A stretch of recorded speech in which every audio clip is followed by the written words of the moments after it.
Middle school is just an awkward place, bro. Like, middle school dances, awkward. Middle school speeches, awkward. And middle school relationships, in my experience, is the most awkward thing on the face of this planet. I mean, the girl's a whole foot taller, got a deeper voice, and shit, she could probably bench more than you, lil' bro. Like, I hate to break it to you, but you don't got a girlfriend. You are the girlfriend, bruh. Middle school just occurs at the craziest time in a teenager's life, because motherfuckers is just getting slapped by puberty out of nowhere. You'll be walking down the halls and see a bunch of kids who look fresh out of daycare. Then all of a sudden you'll see a grown-ass man built like Shaquille O'Neal thumping his way down to math class. And attendance in middle school was looking like, Matthew?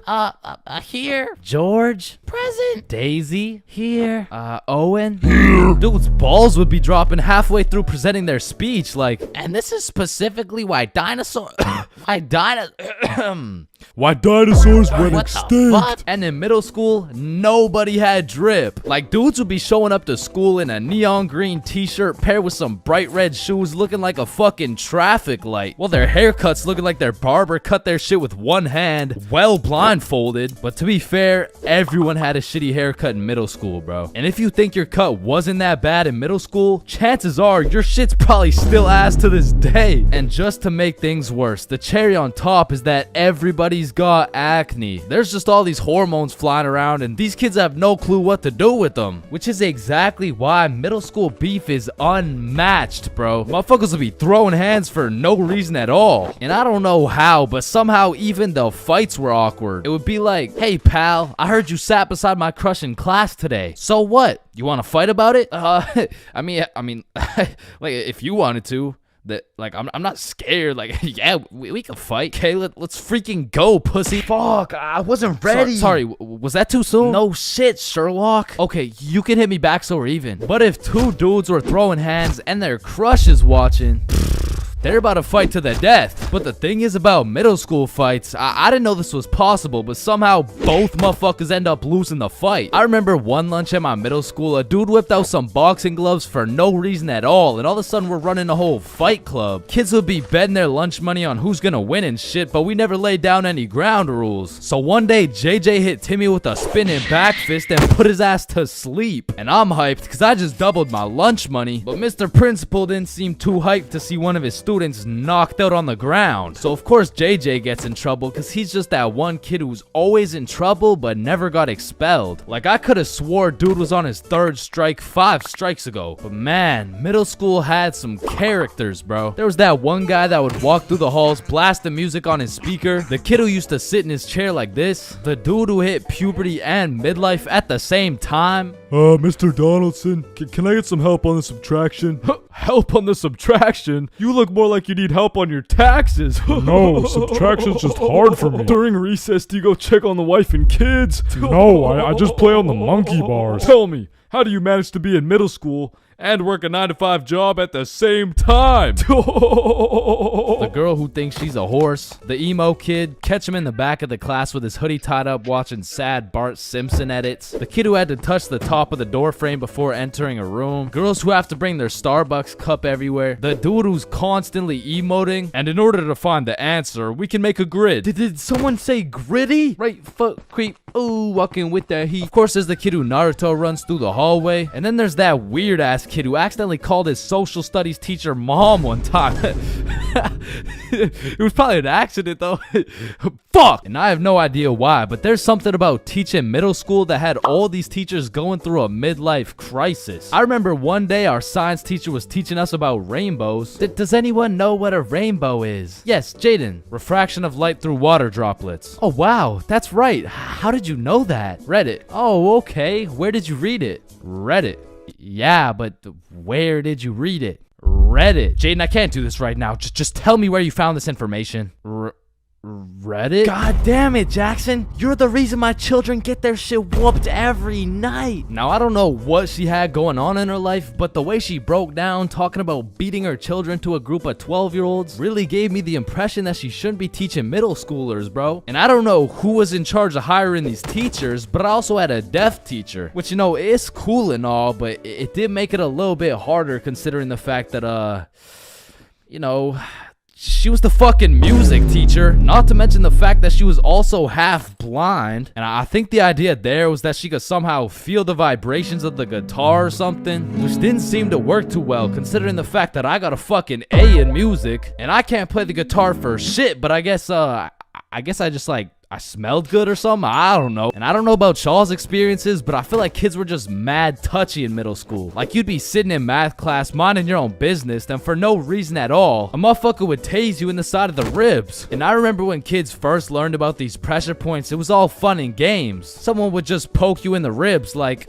pressure point, that tickles. Then there would be a new pressure point dropping every week. It got to the point where these 12-year-olds were hitting pressure point combinations and paralyzing your legs and shit. Hey bro, let me try this new pressure point on you. Yeah, sure, go for it. It tickles. And it was the same shit with this game. Like, you really couldn't trust anybody, bro. Yo, what's that on my leg? Shit. Got him. Oh shit, there's a bug on you. God damn it, dumbass. Oh fuck, I just broke my leg. Bro, I'm not stupid. You didn't just break your leg. No, I'm serious, bro. I promise, on everything, on my entire life. I just broke my leg. Look.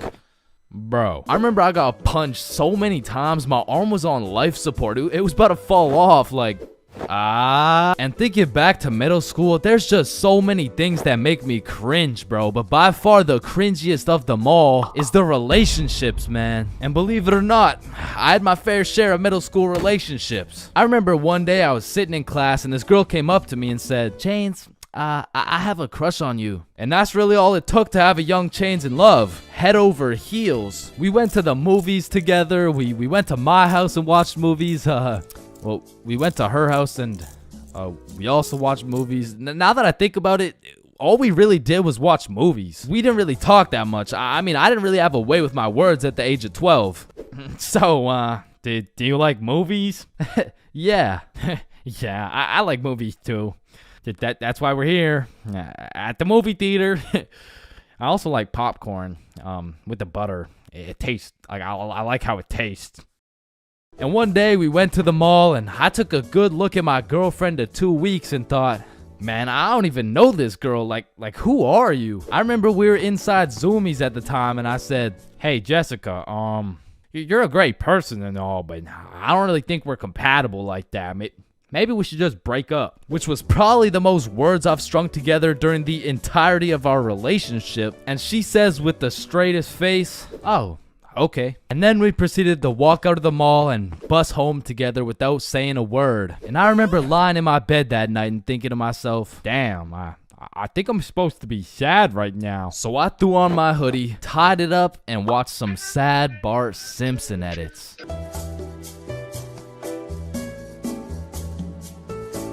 Man, way back when, there was a time when you couldn't catch anyone under the age of 30 chiefing a vape. Until one day at Vaporizer Laboratories, they were cooking up and made a flavor that would change the game forever. Cotton candy. Now this revolutionary flavor forced these grown-ass 30-year-old men to take a good look in the mirror and ask themselves, damn, what do I look like as a grown-ass man sucking on this goddamn cotton candy stick? So they do what any responsible adult would do. They give it to their children. I mean, shit, kids love cotton candy. All of a sudden, business is booming for Vaporizer Laboratories, so they start cooking up even harder. Boom, Sour Patch Kids juice. Boom, applesauce juice. And boom, baby food juice. These babies will be sucking that shit like a soother. Kids' first words will be looking like, yo.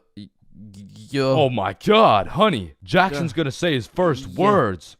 Yeah. Oh, let's hear it. Yo. Yo, Pops. Well, let me bum a hit off that 50 Nick Guava Ice, G. Yo, just wait till they drop that breast milk flavor, bro. Shit, these newborn babies won't even know what hit them. They'll be returning customers for life, which will probably be like 12 years max. Now, the reason I say all this is to let you know that vaping not only intruded my high school years, but also my years in middle school. I was first introduced to these bad boys at the ripe age of 13. And with a little bit of that good old peer pressure, I folded, bro. Like, what was I supposed to do, bro? Like not take the hit? No. I probably should not have taken a hit. But from that point on, I started doing a little dabbling, you know. I mean, as a 13-year-old, there's only one answer to someone asking, yo, dude, you want to try a hit of this blueberry guacamole milkshake ice flavor, dude? And that answer is abso-fucking-lutely, dude. And I was never a fiend or anything, but I will say, I popped a few ghosts and blown a few O's back in my day, but it had never gotten to the point of me owning a vape until one day. This story takes place way back in grade 7. Me and the boys were posted in science class dissecting cow balls or some shit when Mr. Principal burst through the door like, "Is Tessa here?" Yeah, she's right there. And I look at Tessa and she just tosses her vape over to her homie Kate. And I seen that shit clear as day, but Mr. Principal's old ass must have forgot to wear his contacts or something, because he runs a quick pat down on Tessa looking for said vape, but sure enough, he doesn't find it. Miss Rhodes told me you were vaping in her class. Is this true? No, I would never. Okay. And then the bell rang and everybody knew what that meant. It was nut break. Now, I don't know who the fuck decided to name our recess nut break, but I will say most of the students understood that that shit was short for nutrition break. However, some kids took it a little too literally. Weird ass school, man. But this specific nut break, you best believe me and the boys weren't busting nuts or eating nutritional foods because Billy had something else on his mind. Yo, who's got you smiling like that? Who, me? Nah. It's nobody. Yo, wait, you got a crush on Tessa? What? Tessa? Me? Yeah. Yeah, I got a crush on. Yeah. Oh shit, go talk to her, bro. Talk to her. No. Bro, it's simple. She's new to the school. She's probably looking for some friends. So just walk over and introduce yourself. You're right. I'm just gonna do it. Yes, sir. Hey, I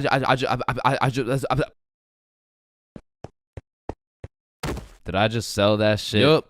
You did. Then the bell rings and we all go to PE class. Now in my middle school, your class was your class. You just have the same students and the same underqualified teacher teaching everything. Like, Lord knows Mr. Donaldson shouldn't be teaching PE, but shit, here we are. And so while we're playing dodgeball, I'm trying to coach Billy on how to confess his love for Tessa, but I'ma keep it a buck. I was speaking straight out of my ass, bro. I don't know the first thing about confessing love. Listen, bro, I'm the expert when it comes to confessing love. All you gotta do is walk up with confidence, introduce yourself, and then ask her to be your girlfriend, bro.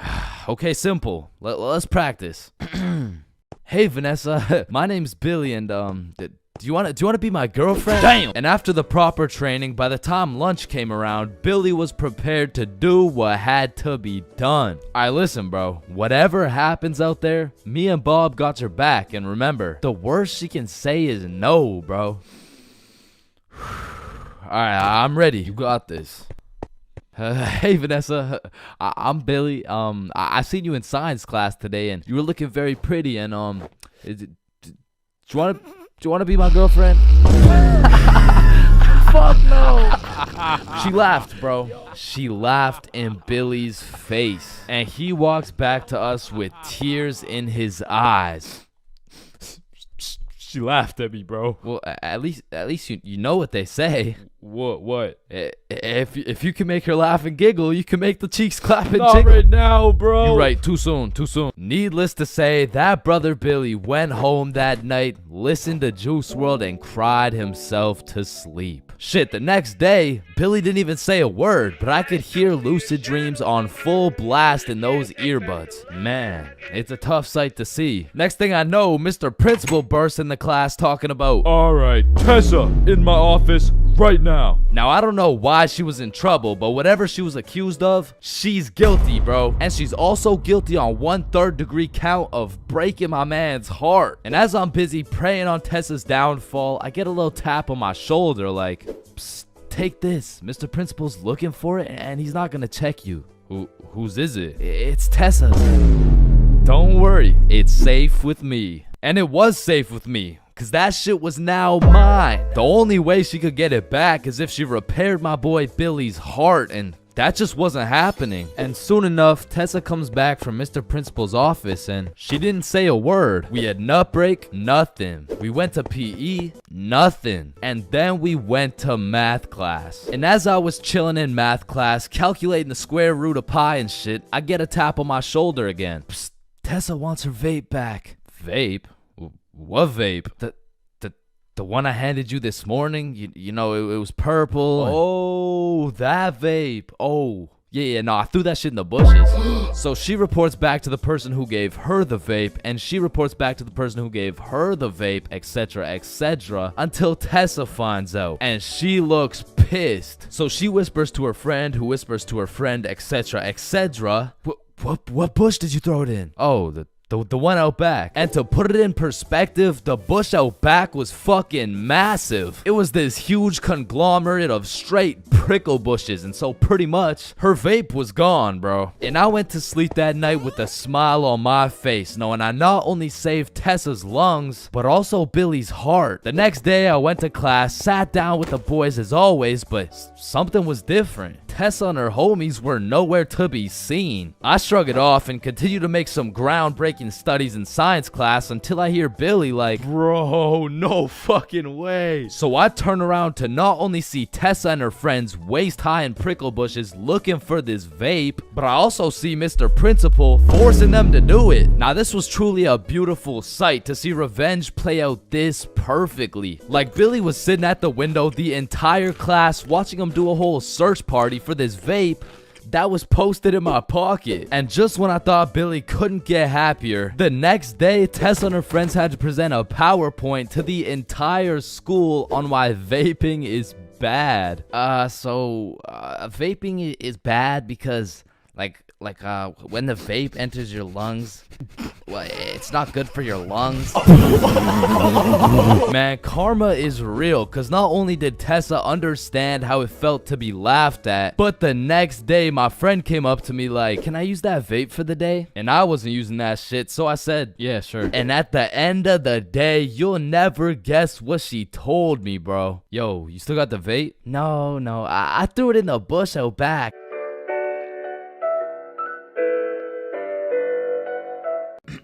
Alright class, today we're going outside for a run. But it's literally 0 degrees. Oh, Chains, don't be a bitch. It's not even that cold. See? I told you guys it's not even that cold. Yeah, for you, cause you're out here dressed like the Michelin Man. High school PE is something different, and every PE class has 5 different types of people. Like the group of kids who just stand in the corner and occasionally get sniped in the head with a dodgeball, or the kids who participate and make sure everyone is included, or the legend who's chilling on Instagram. Yeah, he follows at chainsfr. There's also the dude who just never shows up. And of course, we got the sweats. These motherfuckers treat PE like they're in the military. These motherfuckers treat PE like they're training for the Olympics. These motherfuckers treat PE like they're gonna get scouted to the league. Which is honestly just funny as hell because, let's be honest, 85.7% of the class doesn't even want to be there. So you'll have some innocent souls zoning out during a basketball game, and all of a sudden they'll be getting posterized like they're playing against Ja Morant. Yeah, bitch! I mean, these kids will come out of PE drenched in sweat, breathing heavy, and with a smile on their face, knowing they dropped 104 points on some kids who have never touched a basketball in their life. And listen, don't hate me, but I do understand the appeal of sweating your balls off in PE, because I too once participated in the sweaty activities. Ow.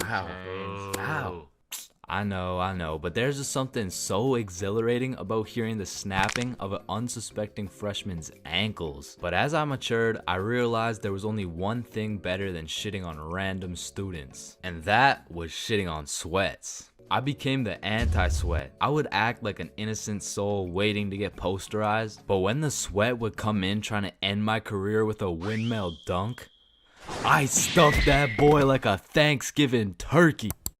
Pause. And don't get me started on the Fitness Gram Pacer. Whoever created this legal form of torture will catch these hands. Oh, Chains, no, I heard he sadly passed away a little while ago.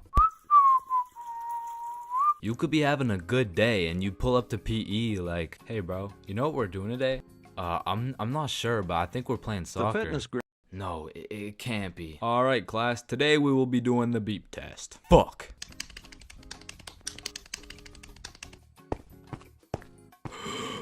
Woo. Damn, what was I at? Chains, well, we haven't even started. That was just our warm-up. But one thing that did bring me a little bit of joy was looking at everyone during the push-up section. Like, there was always some dude doing the neck push-ups, some dude who thinks he's Mike Tyson, the guy who takes breaks when the teacher isn't watching, and there was always at least one dude who was out here looking like he was hitting it raw. James, I don't think that's how you do it. Oh yeah, you're right. Yeah, bitch. Man, summer is just a beautiful season. The sun is shining, the trees are green, and you can stay out with your homies all night. And best of all, you get to sleep in till that shit gets absolutely fucked by the first day of school. And waking up to that first alarm of the school year will have you discombobulated as hell. Like, Chains, square doodle mat salami mouse. What? You heard me, square doodle mat salami mouse. Wait, huh? Really? Keytor's Claw Bosomorph. Man, what the fuck are you talking about? What the fuck? And even though getting out of bed early hurts your soul, it's absolutely necessary you spend at least 5 minutes staring at your wall, contemplating your entire life. And if you're a real G, you laid out your toughest fit the night before, so you're low-key hyped to rock that shit to school. So you throw on your new shoes and flick up for the first day of school. And then you walk over to the establishment where you will not only pursue your educational prowess, but you may also dabble in what some call stunting on these hoes. And man, I will say, linking up with your boys on the first day of school just hits different. Like, I be reuniting with the homies like I didn't just see them 12 hours ago. And we're all happy and shit until the school bell reminds me I just got my ass locked up for another 10 months. And I don't know about y'all, but I don't think I've ever made it to my first class of the year on time. Like, it'll be 9:15 and my dumbass will still be trying to figure out how to make it to room 347 by 8:55. And walking into your first class of the year late has to be one of the most uncomfortable situations you can experience, bro. Because the teacher will be like, oh, and who are you? Oh, I'm Chains. Well, Chains, why are you late? Because the bell rang before I got here. Alright, whatever. We waited for you before we started introductions. Oh, no, you shouldn't have. Well, you're welcome. We just wanted you to feel... No, like, you really shouldn't have. Like, I don't want to do this shit. And tell me why all these teachers have been copy-pasting the same icebreaker games since preschool. Like that one where you have to start with an adjective that starts with the same letter as your name. Like, how do you have a group of legal adults in a circle, awkward as hell, talking about, hi guys, I'm Super Sarah. Hey y'all. I'm Awesome Aiden. And I'm a Marvelous Marvin. Shit, if we don't stop doing these fucking icebreakers, I'm about to joyfully jump off a cliff. And after we're done grinding out icebreakers, these teachers have the audacity to show a whole 50-slide PowerPoint all about them. Like, the fuck? This class is supposed to be the study of math, not the study of your daughter's soccer games, bro. And I'm not even gonna lie, my dumb ass will be out there taking notes, wondering how this 7-year-old's goals per game ratio is gonna help me on my trigonometry test. Then just as soon as you survive all that bullshit, you gotta go to the next class and do that shit again. And by the time you've learned half your teacher's favorite hiking spots and relationship statuses, you're relieved to hear the lunch bell, only to find out the cafeteria's serving straight ass with a side of booty for lunch. And my standards aren't even high. Like, during summer, I was on a seafood diet, as they would say. When I see food, I eat that shit. But when it comes to this cafeteria food, I could even bring myself to smell that abomination they're calling meatloaf. But even though the food was straight dookie, I won't lie, it's kind of nice being back at the lunch table freestyling with the homies. But of course, all good things must come to an end. So the bell rings and I go to depart ways with the homies. Alright, peace out, man. Yeah, see ya, bro. Oh shit, are we going the same way? Damn, yeah, I guess so. Alright, peace out for real. Yeah, see you, bro. Shit. Alright, my class is right here. Bro. Me too. Oh, shit. Let's go. All right, class. I'm gonna be taking some attendance. Correct me if I get your name wrong. Jason. Here. Billy. Yo. Megan. Present. Chains. Here. Charlie. That's me. Bob. No fucking way. Is there any Bobs in the room? Yo, do you hear that? Is that intro music? Does anyone here know a Bob? Oh, man, nothing beats a class where you got all the boys sitting together. Like, from the jump, you already know you're all about to fail the fuck out of that shit, but it's gonna be fun as hell. All right, so everyone introduce yourselves and tell us what you did over summer break. My name's Bartholomew. My name's Bartholomew, and I'm not gonna lie to you guys, I had a pretty rough summer. I mean, I crashed my car, my girlfriend broke up with me, someone robbed my house, my grandma got jumped the other day. No, bro, not the grandma. You three in the back, disrespectful. And what's crazy about the first day of the school year is how these teachers will act all nice, talking about, it's so lovely to see all your beautiful faces, and it's also nice to see you, Aiden. Wait, what the fuck? We're gonna have an amazing, fun year, and guess what?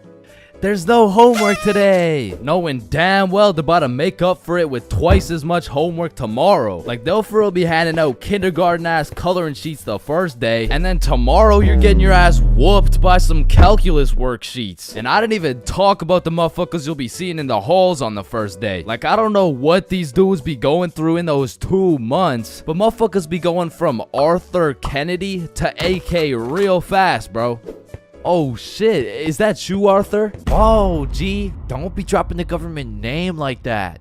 Government name? But that's just your first name. Hey fam, it's AK. Aye man, what you been up to, bro? Hey fam, I'm trapping, trying to make it out of the mud, you know? The mud?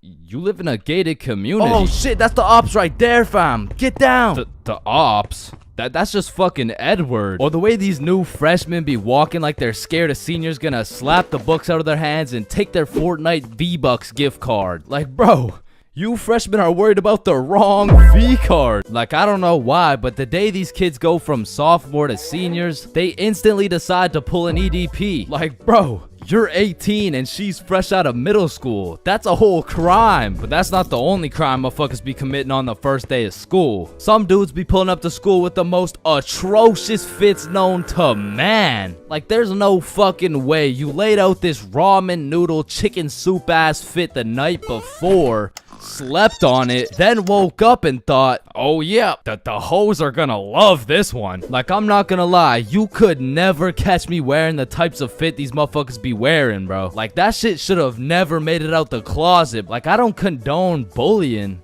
but all I'ma say is, your actions have consequences, bro. Speaking of consequences, every year it seems like the rules teachers tell you on the first day keep getting more strict. Like, you'll be walking into the first class of the year all jolly and shit. All of a sudden, you're getting your shit smacked by the longest list of class rules you've ever seen. Hey class, I'm super excited to have you. We're gonna have so much fun this year, but first, I'm gonna go over some of the class rules. Okay, so there will be no negativity, no phones, no food, no talking when I'm talking. Actually, no talking ever, no laughing, no smiling, breathe as quiet as possible, no washroom breaks, and last but not least, no having fun. So yeah guys, like I said, I think we're gonna have a lot of fun this year. And just like that, man, summer's over and you're back to school. It's possibly one of the worst times of the year. Like, do you really think it's a coincidence that when school starts up, the sun just starts hiding and the leaves start dying? You see what I'm implying? But I will say, one day you might just look back on these times as the good old days and you might just start crying.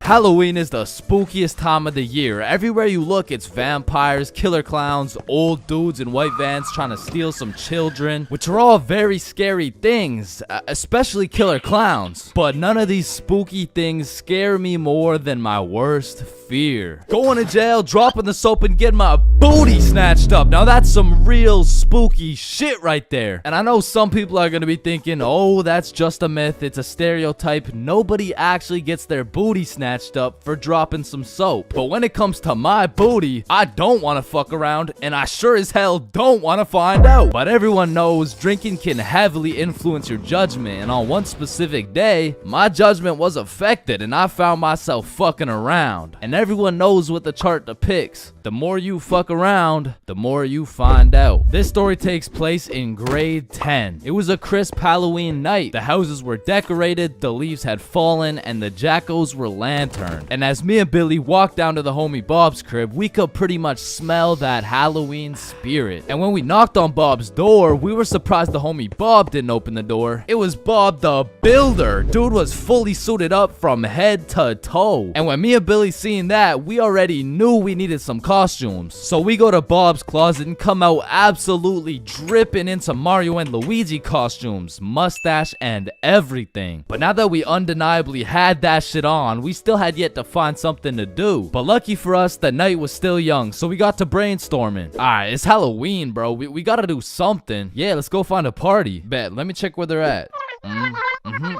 Okay. Yeah, there's no parties, bro. Fuck. I mean, we could trick or treat. Shit, we might have to, bruh. And just as 3 15-year-olds decided we would knock on strangers' doors asking for candy, our Halloween was looking grim. And not in a good way. But you know what they say. Can we fix it? Yes, we can. Because Bob pulls through and sets up a goddamn 3-man mission. And just like that, Halloween goes from an L to a W night. And I thought the homies and I couldn't get more hype, that is, until Bob pulls out a bottle of Hennessy. And you would have thought Peach took the kids the way I was abusing that bottle. And we passed it around until we were all tipsy. Then we started walking to Chloe's house for the little Halloween 3-man. And it was already 9 p.m. at this point, so we're walking through the neighborhood admiring these decorations when we see the creepiest house of them all. It was Chloe's crib. So we walked through a whole graveyard just to knock on the door, and Chloe opens it looking like a whole angel. I mean, like literally, like she had the halo and the wings and shit. So we go up to her room where her 2 friends Lucy and Mia were, and we sit on her bed. And I'm not gonna lie,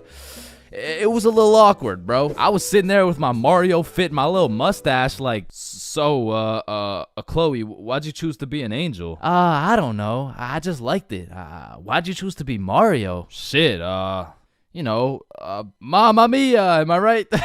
Shit. Fuck. Then Chloe whips out some tequila and all of a sudden we're playing drinking games and shit. But honestly, I was just trying to get drunk, so it'd be like, haha, drink up. Oh no. Alright, it's your turn.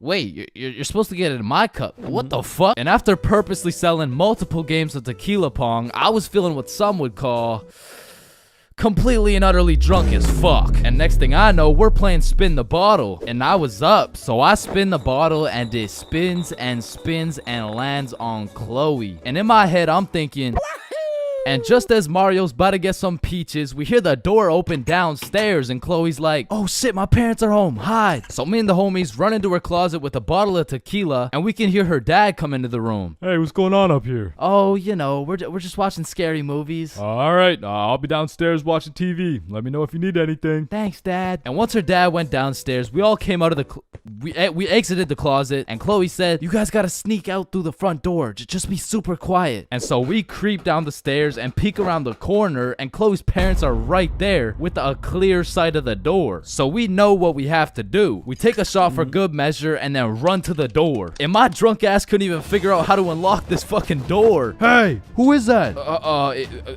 It's a me, I'm Mario. Then we ran out that joint and we didn't stop running until I got a call from one of my homies named Dave. He was like, yo, what are you doing right now? Oh, nothing really, just drunk as hell running from Chloe's angry ass dad. Yo, that's what's up. Come link me and Joe at Stickman Elementary. And we had nothing else to do, so we pull up and it's Dave, Dave's girlfriend, Joe, and Joe's girlfriend. And they got some couples costumes going, but I couldn't help but notice Dave and Joe were shiestied up. What are you? If the Simpsons grew up in Chicago? Nah, I'm just Homer. Yeah, but I mean, Homer doesn't usually wear a fucking ski mask. Oh, yeah, no, I just wore this because we graffitied the hell out of this school. What? Joe was here and Dave was too? Bro, what the fuck were you thinking? What? Oh, you want me to include your name too? No, hell no. And just as we become guilty by association, 4 cop cars come zooming down the street. Oh shit, it's the cops, run! And the cops hop out of their cars and start running at us with flashlights. So we head for the forest, but to get to the forest, we had to run across this long ass muddy field. And in the middle of this field, there was a huge pothole. And how did I know that? Because I seen Marge absolutely eat shit right in front of me. And don't get me wrong, I was absolutely plastered, but as the cops got closer and closer, I could practically see myself getting caught and dropping the soap, and you know I wasn't gonna let that happen. And so with all that adrenaline, I Mario jumped that fucking pothole and hauled ass into the forest. And right when you get into the forest, there was this deep creek with a log going across it. But when I look back, I see the cops' flashlight getting brighter and brighter, so I say fuck it and take a run at this log. I get a good 2 steps and then my drunk ass slips. Boom, right into the muddy creek. But I don't have time to give a single fuck. So I run through this waist-high muddy water and then we regroup and check who made it. I see Bob, Joe, Dave, and Dave's girl. Yo, where the fuck is Billy? No, where's my girlfriend, bro? Oh, she ate shit a few yards back. Whoa, wait, what? Is she okay? Did she get caught? Wait, shut up, Billy's calling. Yo, where are you? I'm hiding behind a tree right now. In the middle of the field. The cops are looking for me. I bet we're coming. I gotta go. Fuck no, bro. If you go, you're gonna get caught. Listen, bro, I have to. He's the Luigi to my Mario. So I go back in to save Billy, and my main man Bob comes with me. So we get to the edge of the forest and see Billy absolutely shitting his pants trying to hide from these cops, but they keep getting closer and closer. So Bob turns on his flashlight and both cops look at him. He's right there. Get over here. And while the cops were looking for Bob, me and Billy both run for the street, and we ran and ran, but once we were at least 5 blocks away, we text Bob like, bro, we both made it, are you good? And Bob's like, so Bob makes it out of the forest and we all link up. And we take a moment to appreciate the fact that none of us went to jail, and more importantly, none of us got our booty snatched up. And after our moment of appreciation, we were like, yo, maybe we should have just went trick-or-treating. Yeah, bro, some Reese's Pieces would hit right now. I mean, it's not too late to buy some candy. So we all go to the store and cop the biggest packs of candy we could find. Then we walked back to Bob's crib and enjoyed the rest of our night while fucking up some Halloween candy.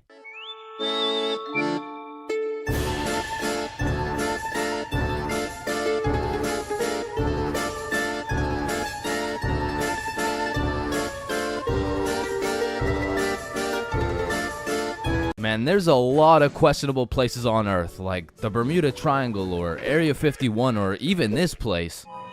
But none of these places can compare to the questionability of high school. And so inevitably, there's some weird ass kids in that joint. Like, you gotta be careful who you talk to, bro, cause you approach the wrong student and shit, you're getting cussed out by a pack of hyenas in social studies class. And usually I never care what other people do. Like, you do you know what I'm saying? But when I gotta sit through that shit for 6 hours a day, 5 days a week, shit, can you stop doing you for like 5 minutes, bro? And speaking of annoying kids, there's always that one kid in class who's constantly gargling on the teacher's meat. Like, we'll be finishing up the last class on a Friday, and of course the teacher's pet's gotta say some shit like, Mr. Cumminson, is there no homework for us to complete over the weekend? Well, no, believe it or not, I'd rather not spend my weekend marking your shitty ass little essays. So. Don't worry, Mr. Cumminson, I can help you mark essays all weekend long. Whoa, isn't that against school policy? Well, what's against school policy? Riding Mr. Cumminson's dick with no license?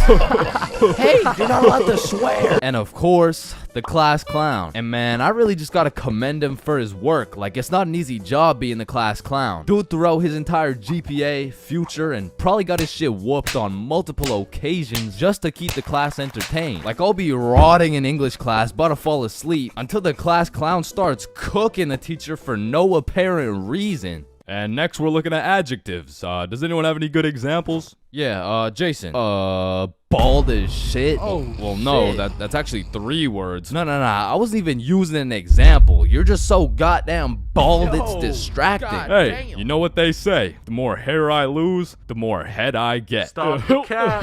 No. I don't think that's true, Mr. Clean, because you got more hair than you got hoes. And that says a lot with your Caillou looking ass. Just go to detention, man. And you know we got the Redditor, bro. Now, don't be deceived. Redditors can come come in all shapes and sizes, especially the extra large size, and even the extra large size. But regardless, they all have the same programming encoded into their brains. They're either talking about a video game or they're quoting a meme, bro. And I got a little piece of advice to any Redditors out there. I don't care how funny that shit may be in your head. If you have to verbally describe what a meme looks like, for your sake, just don't say it, bro, because I promise you that joke will not hit. And next up, we got Darren presenting a slideshow on why Elon Musk is poggers. Whenever you're ready. Me standing in front of the class waiting to present. You know that meme where Mike Wazowski is standing there in an awkward fashion with his hands by his side and he's got like 2 eyes.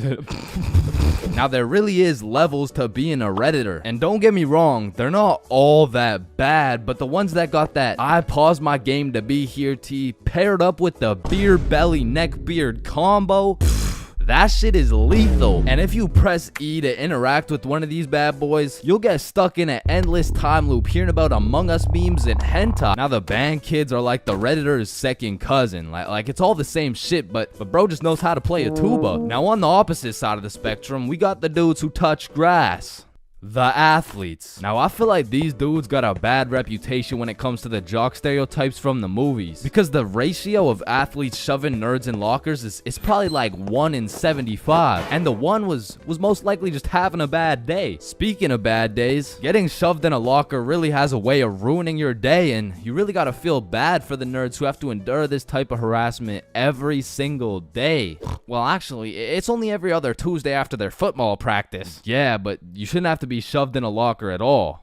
You shouldn't have to be. That's grammatically incorrect. It's actually supposed to be you shouldn't shut the. There's really just 3 types of smart people. The first dude, you wouldn't even be able to tell bro's smart because he's just lazy as fuck. He'd be acing every test using 1% of his brain power. Like he's got that Elon Musk potential, but shit, he just doesn't really feel like being a billionaire today. Or on the other hand, we got the weirdly political and argumentative smart dude. This guy used up all his IQ points on logic and reasoning and completely forgot to upgrade his social awareness, because this is the kind of guy that everyone mutually agrees is just annoying as fuck. Like you can't do shit around this dude without him trying to start an argument. Yo, Chains, you think I sink this half-court shot? Bro, there is no chance you make that shit. But you are incorrect. No chance implies that statistically there is a 0% chance that it goes in, which is wrong, as others have made this exact shot before Billy. Truthfully, there's a chance for just about anything to happen, even though the chances may be slim. Well, that's cap, because there's no chance for you, bro. No chance for me to what? You gotta be more specific. For you to get some bitches! And some people are just smart, and they still have the ability to be a normal, functioning member of society. A lot of these people are chill as fuck. Like, they can teach you shit you don't understand, carry you in group projects, and if they're goated, they can just bless you with the homework. And this is not the same as getting your homework from the class clown or the athlete, because this shit is actually correct. And next, we got the other dudes who touch grass. The stoners. Why are you looking at me? There's always a dude posted up in the back of the class who's visually fried as fuck. You'll commonly see him posted up with a snack of some sort, and you know they never forget the bev. Now, you don't want this dude's homework, because I promise you, we will just have a bunch of doodles with some mushrooms and this graffiti S, and somehow these motherfuckers will manage to take a multiple choice test and get every answer wrong. Like, it's actually kind of impressive when you think about it. But besides that, they're just cool people. But I'm not gonna lie, I can't really say the same about the hot Cheeto girls, bro. Like, these girls put in an effort to be as loud as possible. Like, Lord forbid, if one of these girls breaks one of their long ass nails, it doesn't matter if you sit on the opposite side of the class, you're gonna hear about it. You're also gonna hear them chewing those hot Cheetos, because they be lip smacking like crazy. Speaking of smacking, there's always that one kid in school who simply enjoys smacking motherfuckers. And at my school, it was Jordan Johnson. And if you see my high school fights video, that's why you don't mess with me, yo. I'm Jordan Johnson. Or my high school dances video, Yo, I'm Jordan Johnson. You would know Jordan Johnson keeps a solid ass record, but it's at the point where bros fought so many people that nobody really even fucks with him. Cause now it's like either you fought Jordan Johnson or your homies fought Jordan Johnson, and either way, it's fuck Jordan Johnson. But all bias aside, you just got to appreciate the top tier, high value entertainment that JJ brings to the school. Like after a long day of calculus and chemistry, there's nothing like watching a dude get Batista bombed in front of the whole school. And speaking of the whole school, 75% of the whole school are straight NPCs. And there's nothing wrong with it. It is what it is, cause honestly, I love you for that. I couldn't be happier to share the school with you, my man. Cause I'm not gonna lie, I don't think I would survive a school without NPCs. The sheer amount of Redditors, hot Cheeto girls, and teachers' pets, fuck, I'd rather be homeschooled at that point. But all jokes aside, man, every student plays a crucial part of the high school experience. So remember to appreciate everyone.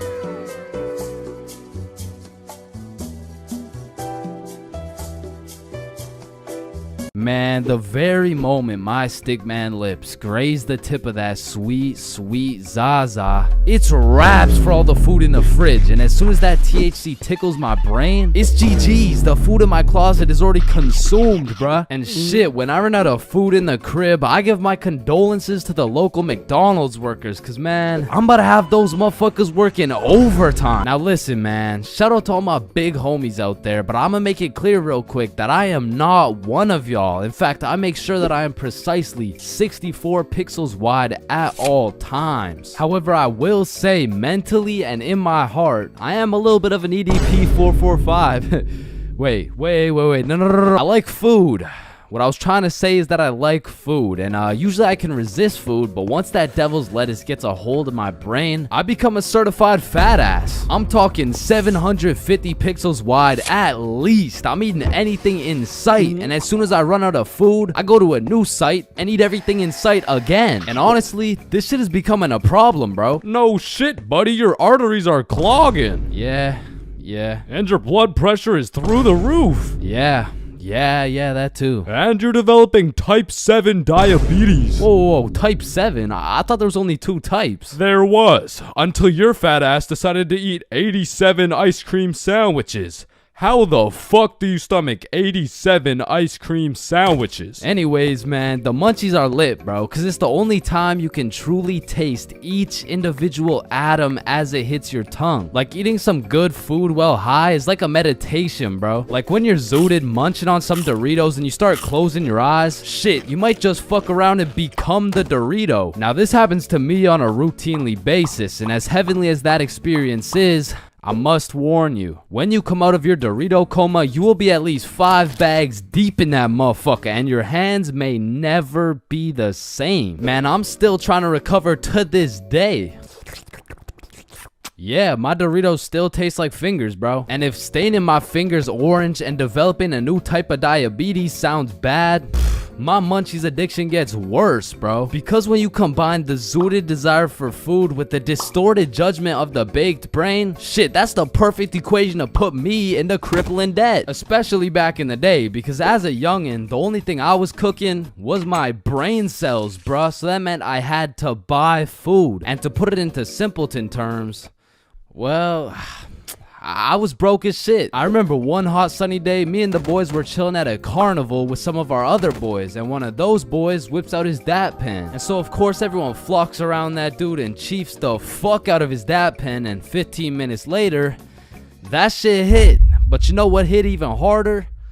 The goddamn munchies. And so there I was, walking around the carnival, absolutely blasted with $50 to my name, looking for something to eat. And don't get me wrong, the carnival had lots of options, but they were really taxing out here. And for a dude with 50 bones to his name, I needed to find the most bang for my buck. And there I saw it. It was beautiful. A pink ice cream truck glistening in the summer sun. So you know I had to hop in line, and as I'm waiting in this line, the dude in front of me turns around and he's like, damn, bro, you look high as giraffe balls, dude. What?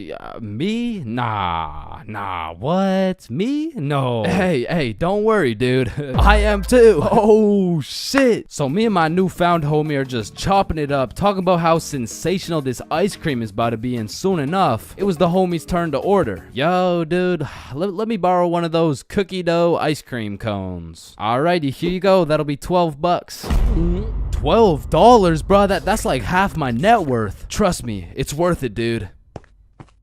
Yo, let me get a cookie cone. All right, cookies and cream, here you go. And as I licked that thing, man, that shit was sensational as fuck. But as I turned around, I seen the baked homie step into a pothole and absolutely fumble his ice cream cone. And I'm not gonna lie, that was some of the saddest shit I ever seen. So I go walk over to give him some of mine. Hey man, you want some cookies and cream? Oh shit, thank you, man. Bro, did you just drop both of our $12 ice cream cones? Fuck. Then we were back in line like nothing ever happened. But man, waiting in that sun, my mouth was parched and my eyes were dry. And by the time we made it to the end of the line, I was looking like dried up SpongeBob, bro. Hey, it's you again. Can I get the cookie cone, the cream, the one with the cream? Yeah. And at last, after dropping half my net worth on ice cream, I took a big bite of that ice cream cone and man, I felt every sugar granule, every atom, every proton and electron contained within that bite. And for the time being, the munchies were cured.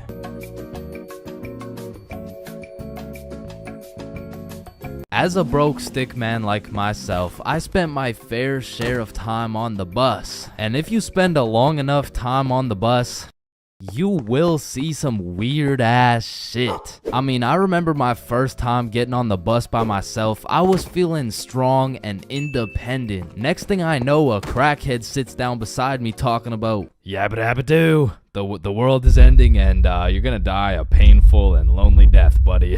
And just like that, I went from strong and independent to shitting my pants. Yeah, bro, the bus is just something else. Like 1 in 10 people who enter the bus are straight gremlins, bro. I'm talking about the gremlins who know the perk is fake, but they still pop it. Now you just gotta sit next to this motherfucker for another 30 minutes while he tells you about the kids in his basement. But to be fair, these gremlins aren't even the worst part of the bus. The worst part of the bus is the energy. You walk in there and everyone just stops and looks at you like they're sizing you up or some shit. And you know who sizes you up the most? The fucking goddamn motherfucking bus driver, bro. These bus drivers are just eternally pissed off. Every time I would get off the bus, I would try and cheer bro up, but they're just like allergic to happiness or some shit. Hey, thank you. Have a great day, man. Shut your ugly ass up, little boy. I already know you get no bitches with your big ass forehead, no drip having ass with your skinny ass arms. Boy, you're built like a stick man, bruh. Damn. Hey, bro, there could really only be 2 reasons why these bus drivers are so mad all the time. Either they had a demon villain origin story where they were abandoned as a child and never shown any form of love until one day. In freshman year of high school, Timmy met Linda. Linda was kind, smart, beautiful, and she paid attention to Timmy when nobody else would. Timmy asked Linda to be his girlfriend, and she said yes. They dated all throughout high school, and they even got into the same university so they could be together forever. Until one day, when Timmy's world was flipped upside down. Timmy found out Tyrone had been laying some mean pipe on Linda this entire time. Everyone in Timmy's school made fun of him. Timmy could not let this slide. So he called out Tyrone to run the ones in front of the entire school. And without a single word, Tyrone winds up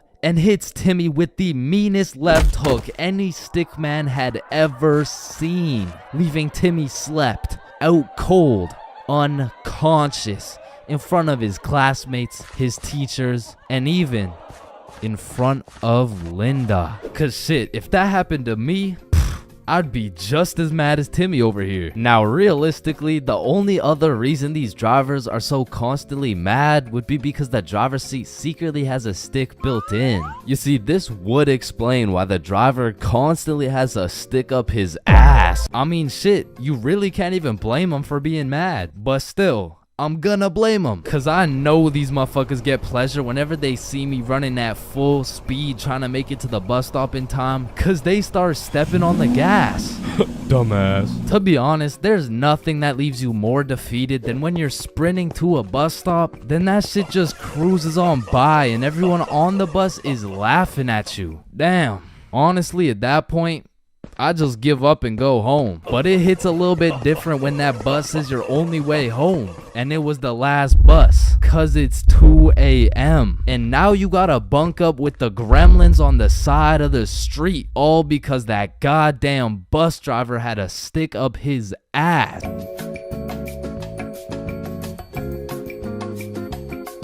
It was a snowy Christmas Eve. My brother and I were watching a Christmas movie bundled up beside the fireplace while drinking a cup of hot cocoa. Man, it can't get any better than this. Or can it? What could possibly enhance these festive activities to their maximum potential? Or should I say, who can? So I called up the plug Randall and I'm like, yo, Randall. Yo, what's up, cuh? Let me get some of that Christmas tree OG. Oh, shit. Let me get some of that mean green Grinch. Yes, some of that Rudolph Red Eyes. You know what I'm saying? I, but the thing is, I can't deliver right now, cuh. Why not? Well, you see, cuh, me and the family are setting up milk and cookies for Santa Claus, cuh. Aw, shit, Randall. I didn't know you were a family man like that. Cuh, you already know it's Christmas Eve and shit, but if you really need some of that mean green Grinch, come by the crib and pick it up. Say less. Randall sent his address and it was only a 15-minute drive. So we walk outside to go hop in the whip and I'm like, what? Where the fuck did the whip go? It should be right here. Oh, fuck. I mean, the entirety of the whip had been covered in snow. I mean, in these conditions, not only would it be impossible to drive, but many would say it wouldn't even be possible to walk to Randall's crib. However, on this specific Christmas Eve, there was nothing that was gonna get between us and that Christmas tree OG. So we throw on our snow attire and take our first step off the porch. And god damn, that shit was deeper than I thought. As we started our journey to Randall's house in waist-high snow, I was filled with determination. The type of determination that just dipped after 5 minutes of wet socks, possible hypothermia, and no end in sight. Bro, should we just head back now? I mean, we still got like 30 more minutes to go to Randall's house. I don't think I could do it, bro. Chains, just picture this.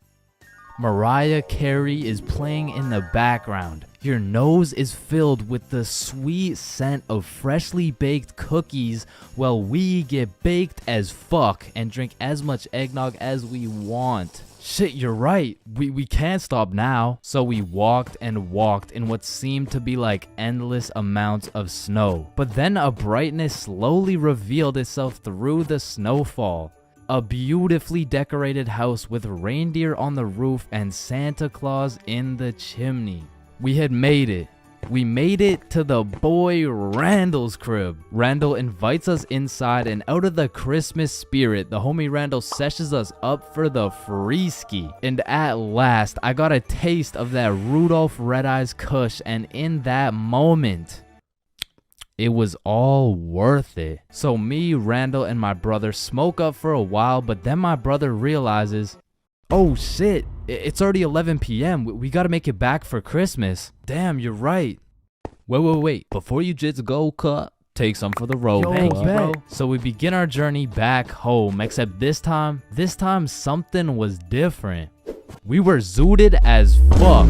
And if you've ever been in the cold while being more baked than some gingerbread, you would know that shit is ass. And as my brother and I walked through the snowfall continued to get worse and worse. And after 30 minutes of walking back home while being higher than Santa's sleigh, my legs just folded, bro. Oh shit, Chains, are you good? Bro, it's too far. You're gonna have to make it back without me. Bro, shut up. You're fine. You're just high as fuck. Oh, Ni-chan. Bro, get your bitch Let ass me up. go. You need to make it back before Christmas starts. Yo, just let get me up, go. bro. Stop playing around. Oh my fucking god. And then I fucking died. Maybe that mean green Grinch was gonna be what stole my Christmas after all. Man, you're not fucking dead. Until my brother decks my ass harder than the boughs of holly. Bro quite literally slapped me back to reality. And that was all I needed to keep going. But we only had 5 minutes to make it back to the house before Christmas. So we use everything we have left. We see the red and green glowing lights in the distance getting closer and closer, and by a Christmas miracle, at last we could sit down on the couch, bundled up next to the fireplace, watching a holiday movie, drinking some hot cocoa, all while zooted off that Christmas tree OG.